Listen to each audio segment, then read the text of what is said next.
Hello YouTube and hello spin community. Today I'm going to look at a new spinner which I received last week.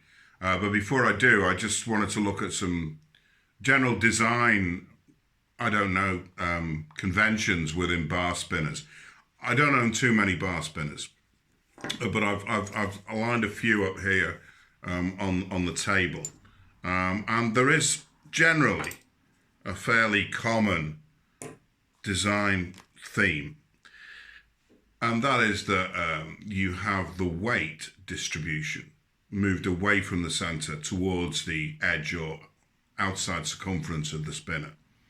In something like a Grave Raven, it works extremely well because you have something very, very easy to flick, very, very easy to catch, something that's predictable, repetitive, and you can go from this spinner, which is small, quite easily to something else that is larger, and find that you do not have to alter your style particularly to accommodate the shape. Rather like Axiom's last offering, which has kind of got an arrowhead shape. This Damn Design spinner has that, and a lot of spinners do go for that, either looking like sort of lips or looking arrow-like, because it makes for a very comfortable spin, and it's very, very easy to narrow the waist in and provide a large surface area for you to flick with. But the key is that large surface area falls away towards what we would, I guess, describe a point. It would be interesting to see a spinner that was more akin to the Mike Stone here, that still has the waist, but has this depth, this width across, because that, in theory, might make it a little bit more difficult to catch. Now, it isn't here because it's light and it's nimble, and it's a wonderful little spinner. Of course, the classic is the stubby, because what the stubby obviously does is crystallizes that. You've got the narrowing there, you've got a fairly wide waist there for easy catching. And you do have wider arms, but there's still that slightly wider tapering there. Okay, and we see that my camera angle's bad at the moment. So it's very interesting when somebody does something a little bit different. Maybe takes a concept, and it's not obviously different when you look at it, but it is different when you spin it. Last week I received from, I believe it's a chap called Eli, this spinner, which is the Monolith by Dark EDC, and it comes in around about 50 millimeters. I chose mine in the non-polished finish, which I am pleased about because I think polished finish would be a little bit of a fingerprint nightmare. Quite a few things to say about this spinner, I think. You can see straight away that it has been superbly machined and superbly made. Indeed, if you were ever going to try and combine a spinner and a worry stone together, you could not really, at this time that I can imagine, do it any better. It is perfect for working a finger into the central concave and then moving out to the outside, and is just wonderful for that action. The same thing can be said here, and because of the smooth, rounded, as a fillet edges, you don't have an issue with a hot spot. I think it would be a mistake, this is a personal thing, and some people will disagree with me, it would be a mistake to go and chamfer the edges of this body, because you would lose that. I am really struck by how this feels in the hand, and my initial thought was, wow, you know when you go to hotels and you get a bar of soap, a little mini bar of soap, yeah, and you want to go and have a wash down because you haven't brought your own soap. It feels like that. It feels like that in the hand, and it feels almost as if I could just, wash with it. It is that smooth. It is that comfortable. It's a wonderful feeling in the hand. It's the kind of thing that you can walk around with, or even, I don't know, just sit and just hold. Initially, it's quite cold to the touch, but that's because of the steel. But it soon warms up, and then it develops this wonderful tackiness, which is great. Very, very, very pleased with that aspect of it. When I first unboxed it, I was a little bit sort of like, oh, here we go. What are we going to get? Is it going to be like a dedicated pouch? Will it be like a nice box? And I know we have a bit of a thing about boxes on this channel. No, it was a generic black pouch, which this was inside a Jiffy bag, and it didn't have any stickers in. So you think, oh, okay, well, maybe the money's been saved elsewhere. I'll go with that. Okay. You know, all right, we'll see how we get on with it. You can see, just with me holding it in my hand, that I'm sitting at an angle where it is allowing me to do this deliberately, that it is something that you want to mess with. I can only describe it as sublimely comfortable. You can't do that with a stubby unless you want to sort of follow the relief map of the Andes. It's just not like that. And you certainly can't do it with that. And you definitely can't do it with that. In fact, that's just not working for me. Your best chance would be this, but where you've got like a zirconium button fitted, you've got that, and it's been blasted, you've got that gritty texture. Here, it's just smooth all the way. So my first point about the packaging would be, I guess, a kind of a bit of a negative one. The second thing that I thought was a negative as well was that when I first picked it up, other than having to pay a customs fee, when I first picked it up and I gave it its first spin, it jangled. And it jangled because the space between the bearing and the buttons was just kind of wide enough to allow this escape of sound. I normally associate that jangling sound with something like one of those M3 Creations or one of those like medieval type spider cutout spinners, where you get a jangling, and I'm not a big fan of that. So I was initially, drat, that's not so good.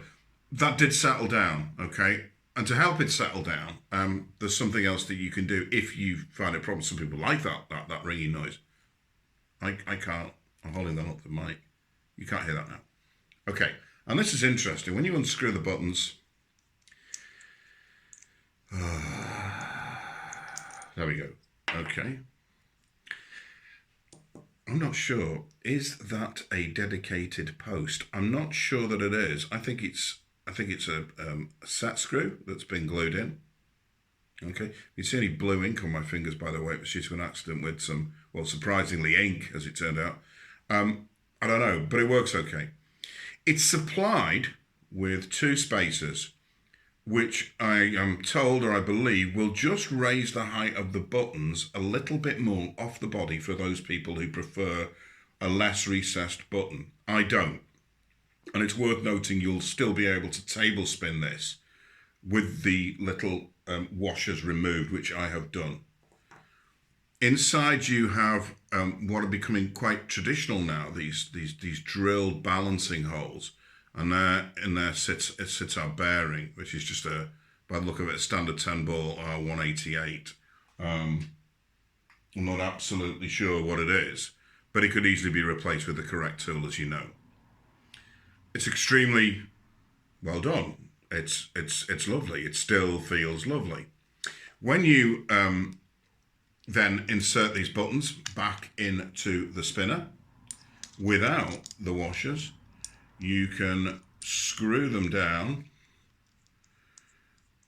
and they are quite a smooth surface, so it can be a little bit, as you'll know if you've done this, which you will have done, it can be a little bit of a chore. But without the little washers in, you don't get any. You get much less button play, okay, and you don't have any jangle, and you can still, although I may not do it here, table spin, okay? Great. Spin time? Well, out of the box, 2 minutes 49 seconds. For something that weighs, and let's just check its weight, okay, for something that weighs, in your time, thank you. What do we got there? Just over 72 grams. For something that weighs that in stainless steel, I would have expected a slightly longer spin time. So what might be the cause of this? Well, There's two things that I notice about this. The first thing is that unlike some of the more traditional designs, you have the weight that is skewed outwards, away from the edges. So you're moving from the central mass out towards get on the camera full, towards the edge of the spinner. And that might affect that spin time. The other thing that I noticed as well is that when this is in your hand and you're spinning it, it feels a bit weird at first. It doesn't, it's not like you've got, and obviously this is smaller and lighter and more nimble, but it's nothing like that. It's a much more languid, lazy, relaxing, gentle. It's like, as I said on Reddit, it's not a Golf GTI of a spinner. It's it's a tour bus. It's a well-appointed, well-fitted tour bus with a bar, satellite television, and a dial-out line for pizzas. It's got all of that. Couldn't you just use a mobile? God, did that date me? Anyway, let's move on. Before we get into more trouble, here you see, we're doing all right in this one though. We've been managing to sound reasonably rational. The other thing that I find is interesting is that because you have this narrow waist, okay, and even though it's 50 millimeters in terms of its spin diameter, because you tend to be catching it here, or I'm catching it here, just on this edge here, and not further down there, which I found very unnatural. Even though it's bigger, it feels like a smaller spinner. It feels more densely compacted and tighter around that core. So I'm catching it on the edges or near the center. I'm not catching there as much. That's how I feel. And when I do, I miss a little bit.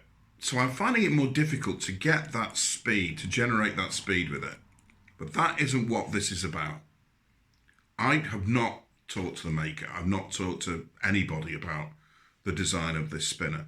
But based on what I know of my experience of spinners, it was never designed as a light, little, nimble thing. The name, I guess, is kind of like the clue, isn't it? It's a monolith. There he is, and that's what it is. It's a monolith, and so it's designed to be something that is substantial and stand the test of time. And if you wanted to pull off a design whereby you had something that genuinely, as I said before, works as a worry stone and as this very, very gentle, relaxing spinner, which I don't know, it's weird because when I first started using it, I didn't feel like a spinner. I was going to I'll keep picking it up, and it's one of those you keep picking up. It's not like that. It's the kind of thing that you would take and just gently, I don't know, idyllic summer's day, sitting by the river, you're just gently manoeuvring this thing around, as opposed to possibly giving it the big and wet one, yeah, firing it off like that. Now, of course, if you've got strong fingers and all that type of thing, you may be able to get some speed out of that. I don't. I find that I have to drive the spinner much more slowly, but that is brilliant because that is different. That is a different character, and that I think is down to the way that the whole thing has been manufactured. What would make this interesting, and I don't think I'm going to be able to do this just due to cost, but to see what this is like in TI, first of all, to see what it looks like flamed, and secondly, because the lighter, more nimble material would impart a different spin character. In zirconium, which is, I suppose, really got to be the metal of choice for material of choice for a monolith. It's going to be something different again, and possibly something even more wonderful than it already is. I noticed Joshua on Reddit had posted a picture where he had selectively blasted like a flame or a feather pattern into the edges. And wow, did it look cool. It was a really, really well chosen design. Matched perfectly the body. Now, I don't know what other people are going to think about this. I've not seen any other reviews yet. I've been embroiled in other things. But that's my take on it. It's got its own character. It's a first-class spinner. if you're into spinners, you should own one of these. But I doubt you're going to say this is the killer, this is the king of spinners, because it is something that has its own particular niche, its own particular character, and is different, and that's why it's worth owning. And in that sense, it's a step forward. The other thing I'll say before I finish and leave you alone and in peace and get to sleep, is that from the very first moment I saw this spinner, I knew I was going to buy it, because I think it is just fantastic looking. And yeah, I if I can, I will, but I doubt it. I would love this in Zerk, and I'd love to see how different it is. But this is what it is for now, and I'm very, very pleased with it.